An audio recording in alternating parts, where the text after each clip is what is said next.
data-driven wellness. Okay, so I'm Keshav, and we're brought 3 experts to talk about data-driven wellness. And whether you're just a health enthusiast or just here for the snacks, you're going to go home with valuable insights. And I would like to welcome Mr. Varun Prakash to the stage. Varun, please take the stage. Please put your phone on silent. Hope all of you go home with some valuable information. Thank you. Thank you. I think we should have our panelists up on stage as well. We've got a very fascinating set of people that I've already had the privilege of hearing from. Adarsh first. Many of you might know him as a person who runs Movement Inc., someone who has very, very thoughtful views on both exercise, nutrition, thoughtful and direct views, let's say, which is going to be a lot of fun for today's panel.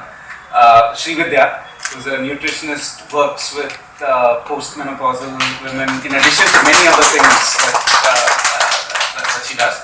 And Ananya, who's a musician and yoga teacher, and is going to be the teacher some data-driven insights for today. Thanks. So we've got, it's a fascinating topic, right? Data-driven approach to holistic health and wellness, and there's a lot to unpack here. I'm sure if you ask different people what this means for them, you're going to get very, very different answers. So I want to start there and hear what our panelists think about what wellness, health means to you and what data means to you in the journey towards health and wellness. So maybe we start there and then we go.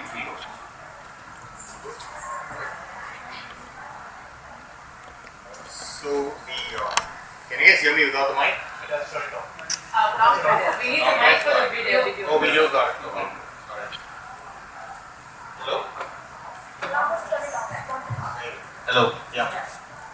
Alright, so the way I see the need for my role in society. I run a gym and I dispense nutrition advice to my clients, and I make sure they train about 3 hours a week and think about moving on every single day. The role I see for myself is we're all going to live till about 85, 90 in all probability, right? Give or take 10 years. And by default, our lifestyle has zero stimulus to support independence along with its longevity. Like, quality of life begins to suck after a certain point. After the age of 35, 40, it's just downhill in terms of quality of life. My main role is not to make a person a bodybuilder, not to help a person become a powerlifter, or even lift the most weight you can. I need to find a way to make things as enjoyable, to make you. I'm competing against Netflix, I'm competing against newspapers, I'm competing against friends, I'm competing against evenings out with drinks with friends. I'm competing against all of that to make sure you show up 3 to 4 hours a week and have a good time moving, just so your quality of life can be good for however long you want to be around here. That's point number 1. Point number 2, the default diet, which most Indians eat, does not have enough protein, does not have enough vegetables, and everyone knows this, right? Most of us have a broad sense that we're not eating enough of certain things, but try to bridge that implementation gap between what you know and why it's not on your plate. That's one of those things I try aggressively messaging towards. So these are the top 2 priorities in my opinion. Move more, eat better, and what does that mean, and how do you actually do it? As a person who just turned 40, I think that's a lovely uplifting way to start the session. But I love the framing of this is how do you elongate a good quality of life, right? So that's a great way to think about it. But anything to add, Srividya? So yeah, I am a nutrition and lifestyle coach, and I also am a certified sleep, stress management and recovery coach. I have a tough job at hand. I work with women. And it's about conveying the importance of self-care and prioritizing yourself amidst everything that is going on in your life. So I work with women who want to improve their physical health, mental well-being, emotional health, existential health. Many women that I work with feel like totally hopeless with everything that's going on with their hormones. I typically now work with 40 plus perimenopausal women, and that can be a huge curveball that can be thrown at you.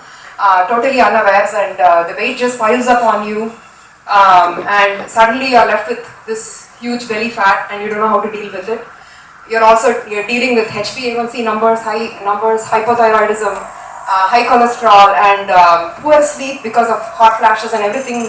Menopause comes, carries with it, and of course relationships get affected as well. The way you see yourself and the people around you, because everybody is clueless. They don't know what you're going through, right? So my job as a coach is to help these women put forth tiny habits, prioritize themselves, keep it very simple and achievable, and start improving their health in a very sustainable way. So I think we've covered most of what we've been like generally discussing as far as health goes. But I think, in my opinion, your body is aware. Your body is designed to function a certain way, and I think we get in the way of that design. So that's pretty much what we're doing right now. So we're unlearning, in a sense, we're undoing all the bad habits, which we've set in over a period of time. So like he said, by the time you're 30, 35, you're probably ruined so many hours of, generally your sleep pattern is not looking very good. You're probably working by then, and if you're in a full-fledged good position, you're meant to sleep, you're meant to eat for sustenance, you're meant to breathe a certain way. So in a way, maybe I would say if you introduce yoga in your life, we're looking at different aspects of your life that it can affect. So asana for your movement, and generally you take care of your systems and your organs. At different stages of life, when you're going through certain things in life, your emotional stability is affected, I want to say. With so much that's happening, it's easy to say, it's an issue, it'll pass. But emotionally, you don't know how that person is affected by that one issue. It can really, encompass, like everything in life can just surround that one problem that they have. How do you get them out of that? So we have techniques like meditation, you have yoga nidra to try and see if you can, stabilize emotionally and mentally and come to a better place. And then of course there's pranayama, which is our basic breathing that is messed up. I want to say we are mostly shallow breathing, at least a lot of us are shallow breathing, and pranayama technique slowly brings you back into deep breathing and allowing for your systems to reset. So whatever it is that you're doing in life, I feel like if you introduce certain of these techniques, you're just resetting back to what your body is designed to do, which we're ruining. Basically, we're just ruining what we're already designed to do. So just getting back to basics, like Adarsh said. So that's ideally what probably a holistic well-being would mean to me. Awesome. I think there are multiple elements that you've all identified. There's an aspect of exercise and physical well-being. There's nutrition as a means to drive health. There's emotional, mental health, well-being, sleep, stress. How do you manage all of that? So maybe let's go through each of these areas. We can start with exercise, and I was fascinated by you saying there's 3 hours you need to spend doing this, right? So maybe getting practical there. What does good exercise look like? What do those 3 hours look like? You can do so many things, right? Lift weights, run, dance. What does that look like? So the point comes down to your attention, the time and attention you can give to exercise is limited, all right? We're competing, like I said, against your life, work, blah, blah, blah. I get 3 hours a week. I've got to fill the 3 hours a week with activities that's got to compensate for all of the stuff you don't do by default anymore.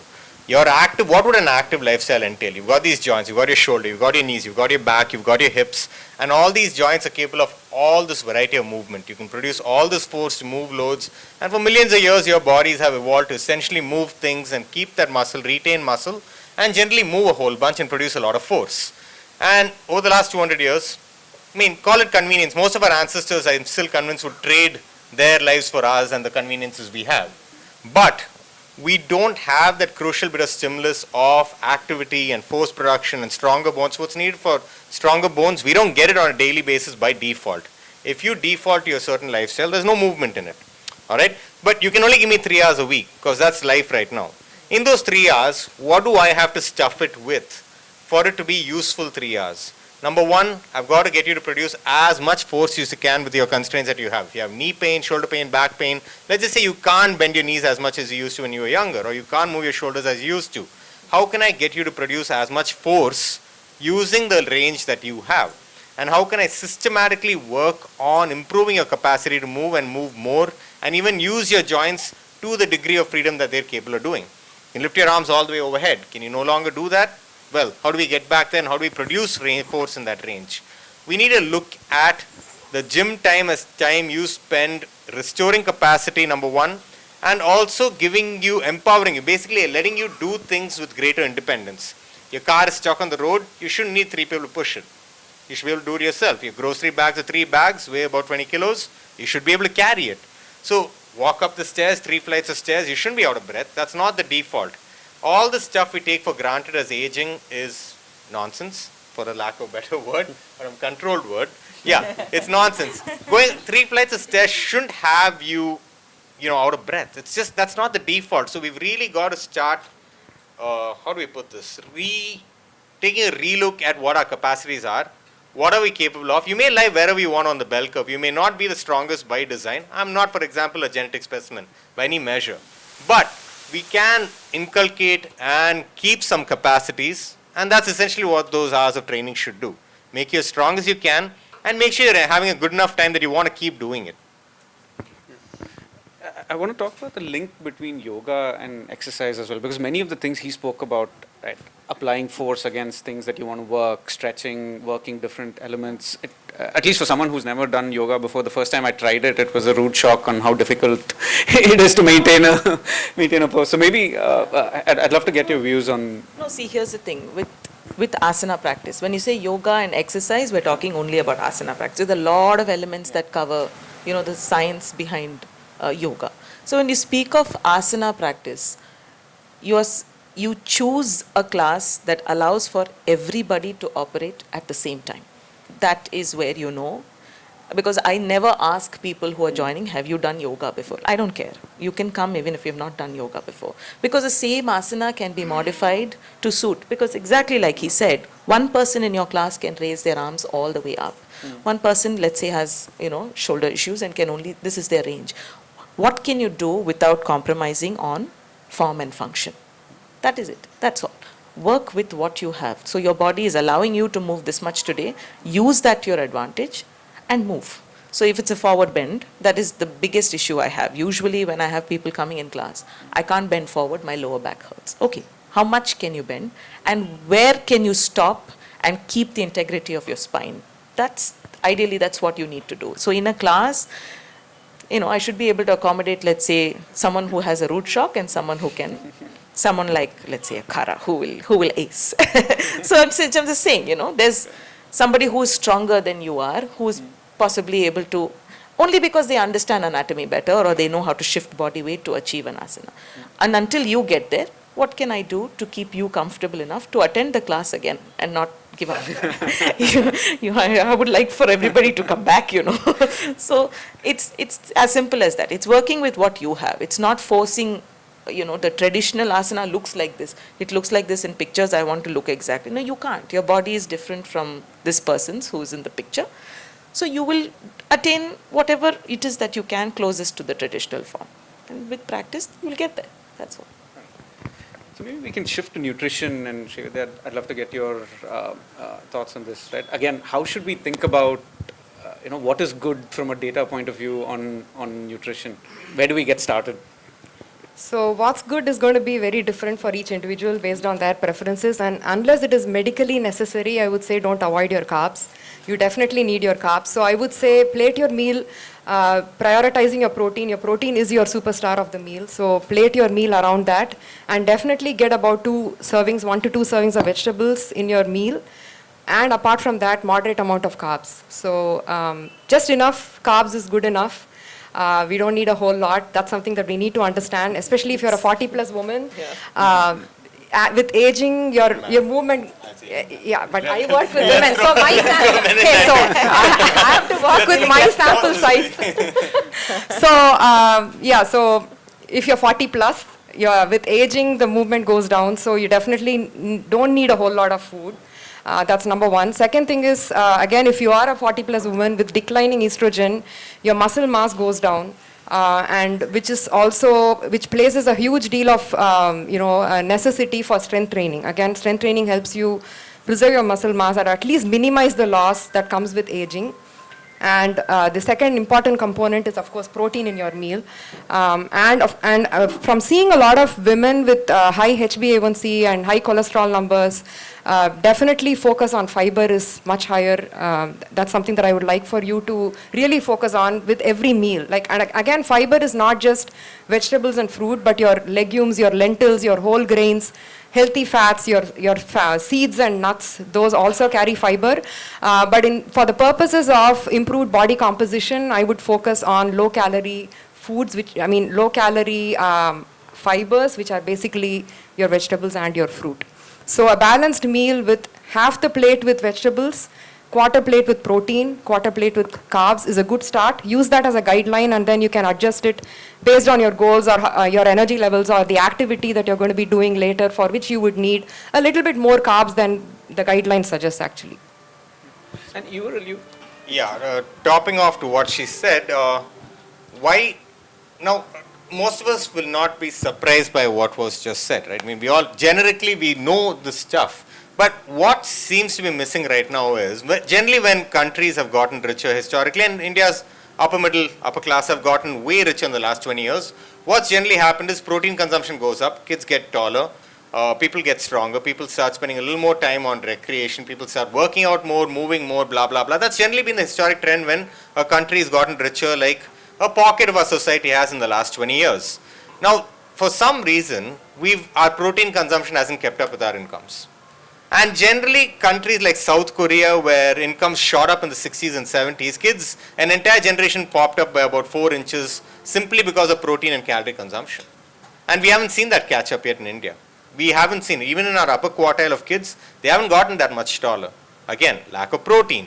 And again, amount of time recreation available for recreation. Are we moving more? Are we spending more time in the outdoors? Are we working out more? How is that added time which we bought for ourselves with our prosperity going? Where are we investing this time? Again, not activity, not getting taller, no stronger bones, not more muscle.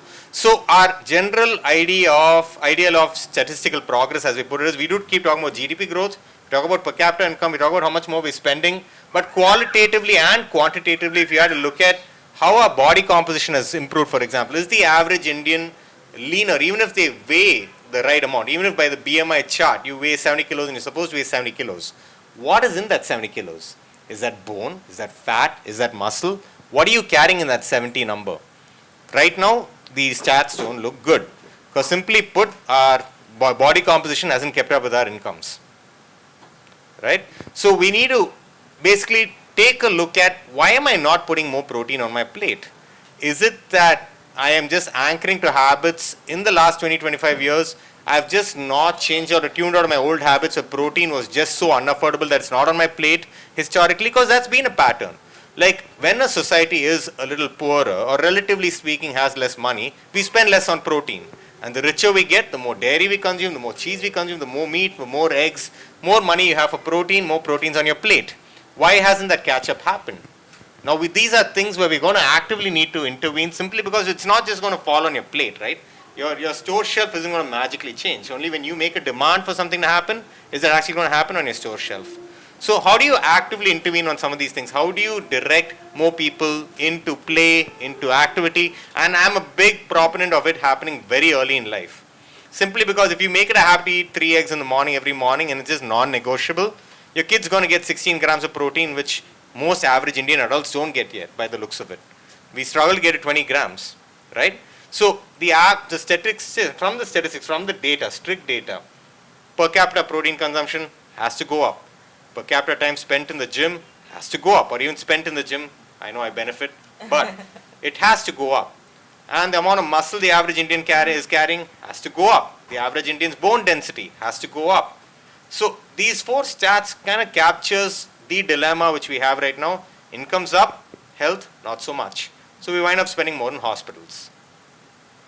And maybe just staying with you, you alluded to the fact that the Indian diet may not lend itself as naturally to high protein consumption, and maybe that's a myth. But I'd love to get your view on how do you make it practical then? I see the 3 eggs, but beyond that, if we had to say you want to get your 70, 60 grams of protein. No, even the Japanese diet for that matter was not the most conducive. For example, let's just take a country where we're at least, well, economically 40 years behind.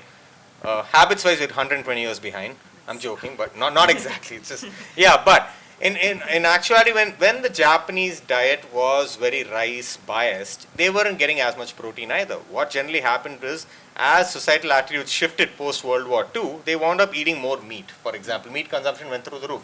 There is evidence that that's happening in India, in urban India at least. Now, meat consumption is going up. And processed food consumption, not in the bad way of, oh, he's eating processed food, he's eating aloo bhujia and stuff like that. I'm not talking about that stuff. I'm talking about dairy, where you reduce the fat and the lactose content. Talking about cheese, where you reduce the fat content. I'm talking about curd, where you reduce the fat content. Curd is a traditionally 80% fat, 20%, sorry, not 80%, 50% fat, 30% carbs, 20% protein food by the calorie count. How you can drive that number up to 50% protein, 50% carbs if you want to, and have the texture just as good.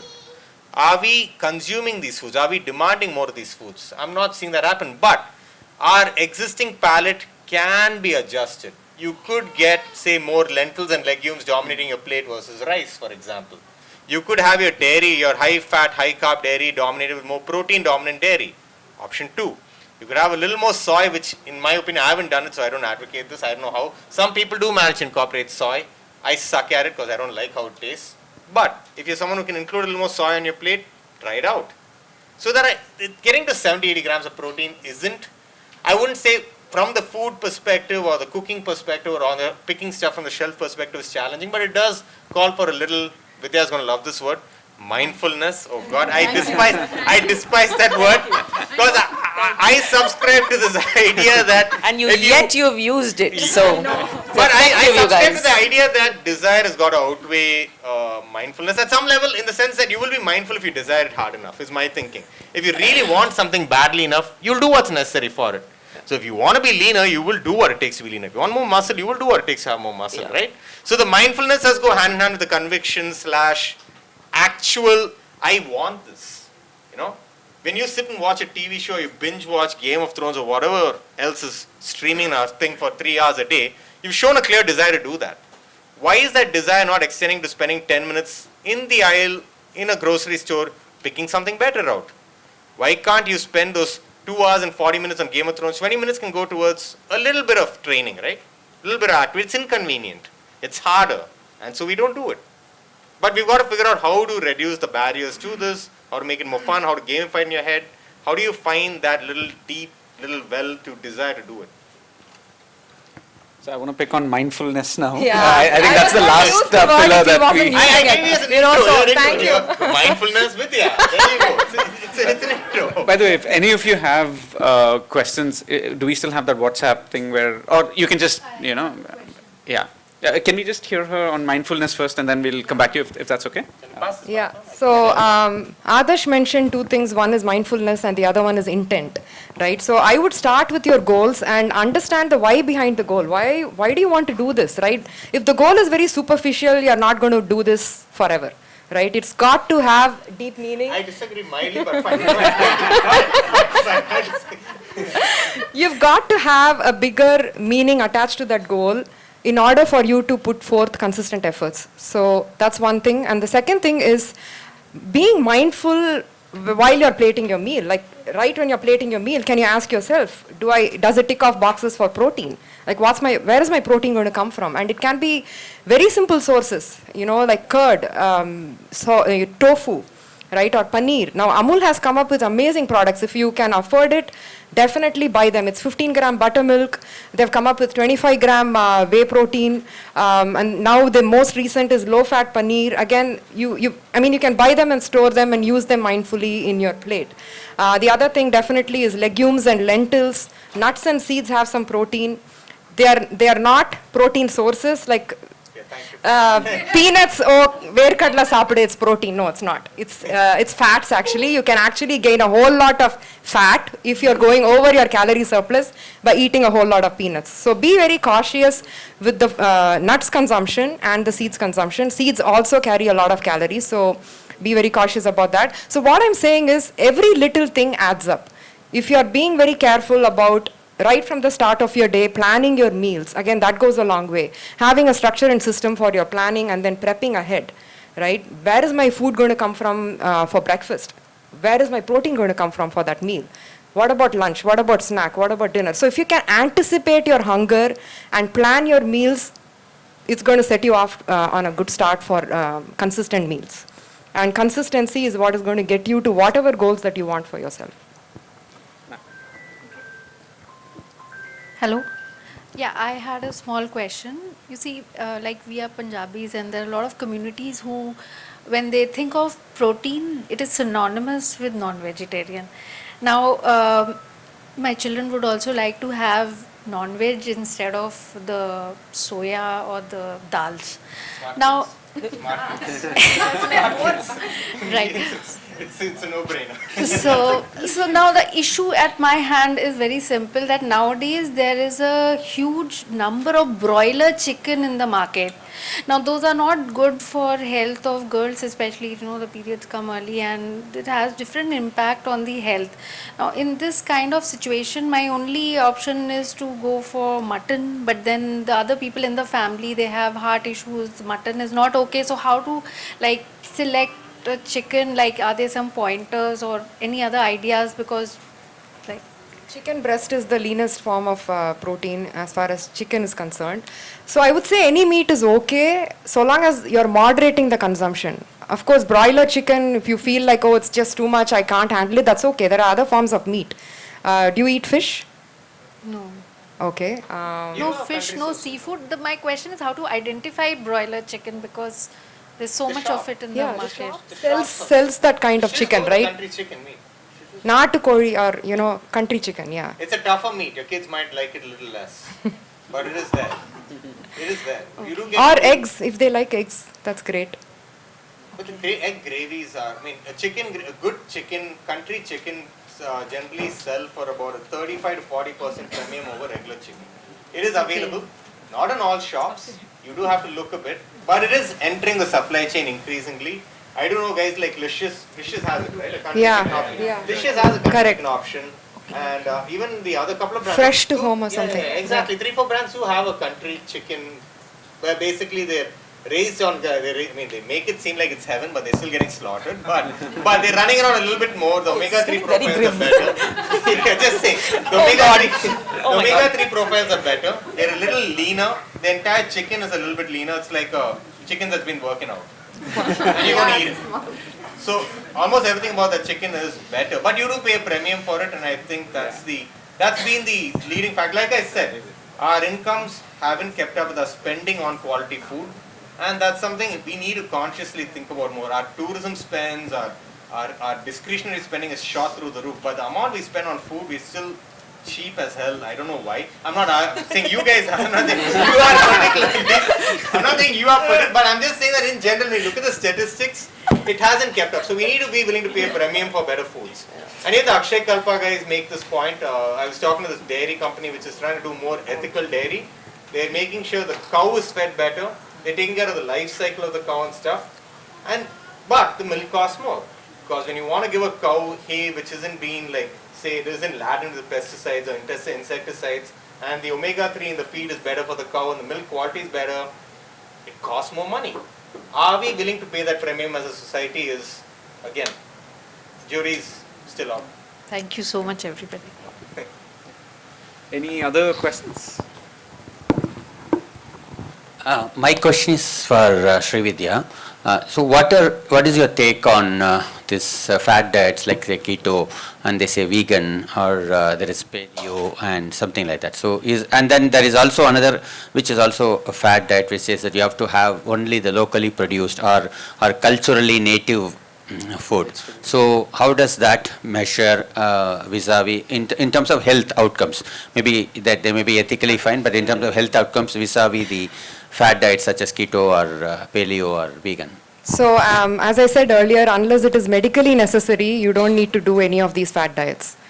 Okay, so second thing is of course preference. If you prefer to do a keto diet, or you want to be a vegan, or you want to adopt a vegetarian diet, go for it, right? So it's individual preferences, and there is no hey, this diet is great kind of a thing as far as health outcomes are concerned. Can I add to what you said? So I've also met people who have done the keto diet, but there are people who've had issues with controlling insulin. They've had diabetes all their life. They're taking large shots of insulin through the day.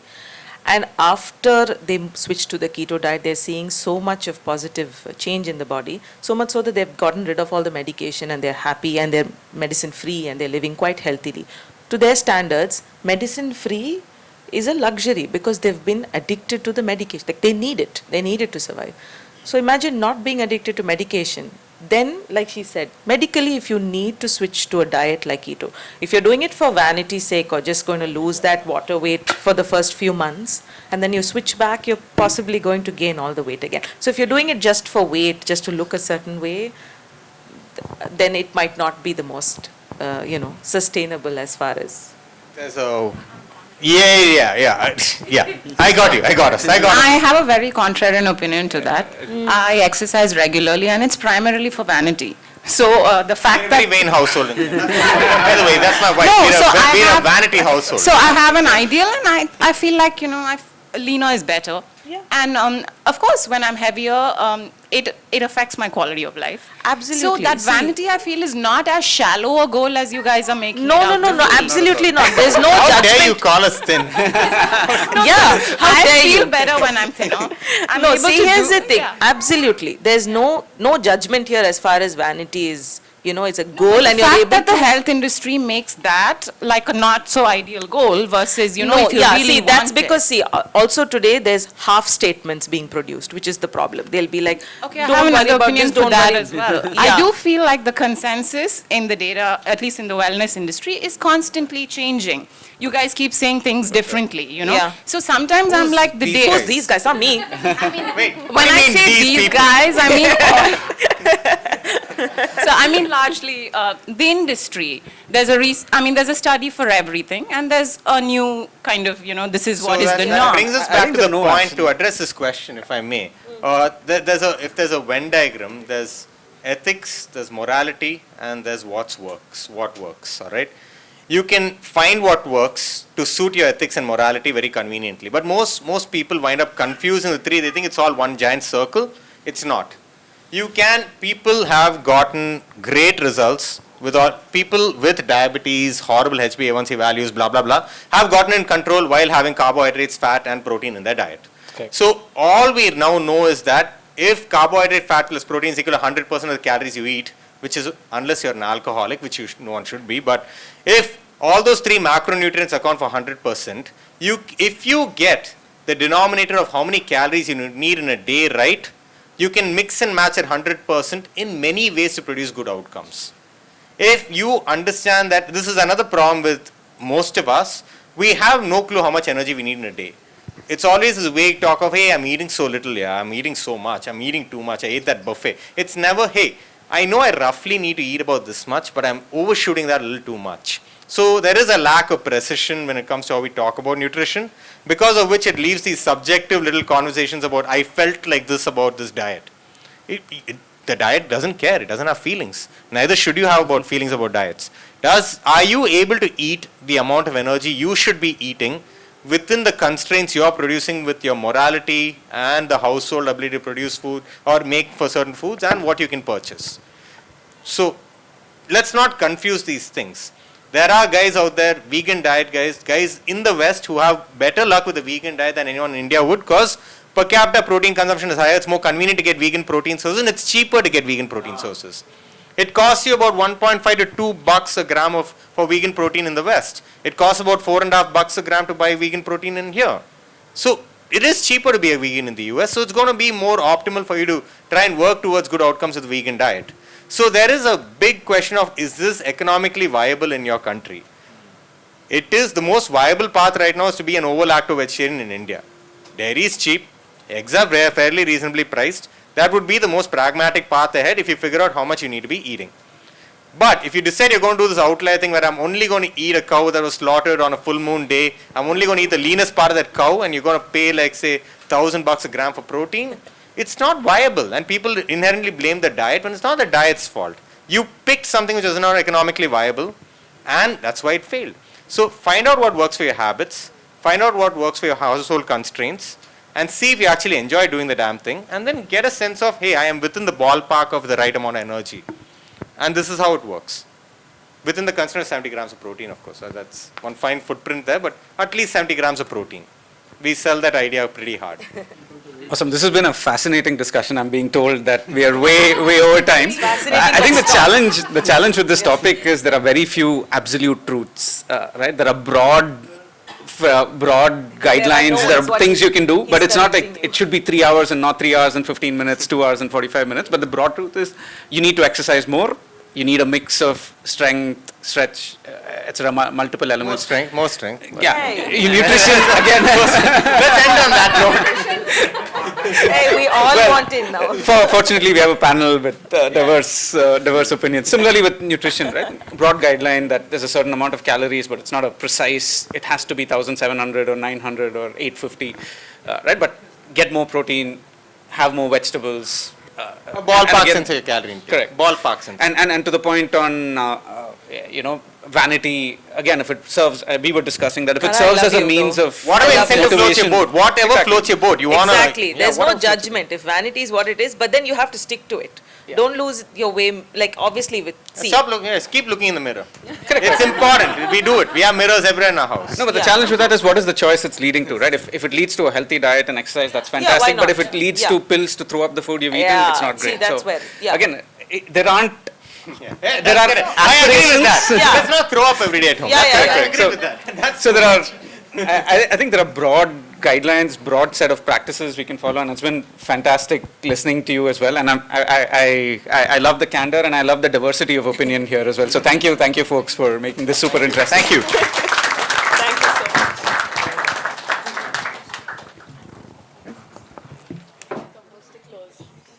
No, sorry, I switched off.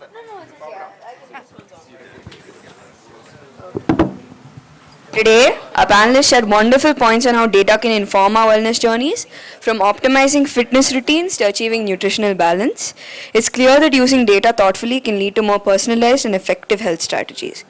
Remember that embracing a data-driven approach can significantly enhance our well-being. And also one more thing, before we finish, I would like to give all of you guys some gifts.